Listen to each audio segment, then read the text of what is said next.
So I'm gonna ask my friends how they find Irene's empanada. So they're my guest bloggers for today. Ikaw na lang. First time ko yung matikman yung vegan longganisa. Tsaka nagulat ako dun sa sa vinegar kapag minix na sa empanada. Tsaka yung crust niya, crunchy pa, tsaka natutunaw siya agad sa mouth. So, madali siya kainin. I find vegan's empanada more tasty kasi sa kinain ko sa Ilocos Norte.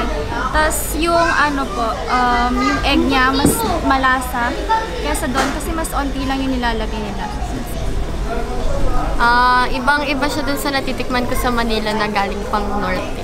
So, masarap and gusto ko balikan. It's flavorful and tasty, tapos hindi po siya oily. Oh my God, parang kinontradict ko yung sasabihin. Sige, go!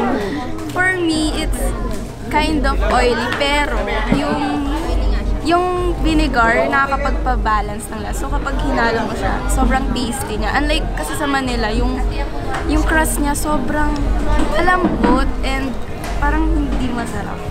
Oh, okay. Wala, sir. The local, Empanada. Sasabihin ko na lang sa Ilocos na word. So, naimas na empanada.